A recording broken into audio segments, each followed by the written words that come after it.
আৰু যিটো বিজনেছ কৰি আছে আপুনি আজি এই বিজনেছত কি হৈছে আপোনাৰ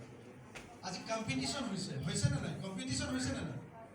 দুখন গাঁৱত গেলামাল দোকান দিয়ক এখন দিছে বৰ ধুনীয়া চলি আছে আৰু এখন ইয়াৰ লগে লগে সেই মানুহকেইটাৰ মাজতে ভাগ বতৰা হ'ব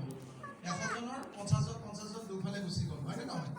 আল্টিমেটলি কম্পিটিশ্যন হৈছে কোনে কিমান কম দামত দিব পাৰে যোনে কম দামত দিব তেওঁৰ তাতে বুজাব তো আল্টিমেটলি কি হৈছে বিজনেছত চেলেঞ্জ হৈছে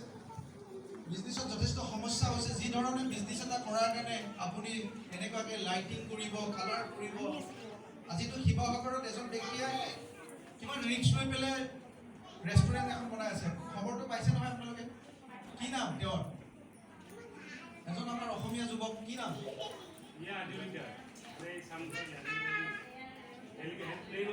হয় হয় এখন বেয়া ফ্লাইট কিনি লৈ আহিছে যে কোটি টকাত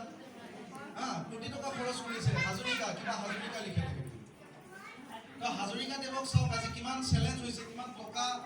মানে লৈ পেলাই ইনভেষ্ট কৰি পেলাই ব্যৱসায় কৰিব লগা হৈছে যদি চলিছেতো চলি গ'ল আৰু যদি নচলে এনেকুৱাতো গুৱাহাটীত বিগ বাজাৰ দেখিছে নহয় বিগ বাজাৰ আজিকালি গুৱাহাটীত বিগ বাজাৰ নাই জানেনে নাই আপোনালোকে গুৱাহাটীত বিগ বাজাৰ নাই বিগ বাজাৰ কি হ'ল কোটি টকা ইনভেষ্ট কৰি আকৌ বিগ বাজাৰ বন্ধ হৈ গ'ল কিমান লোকচান আছে তো আজি বাজাৰ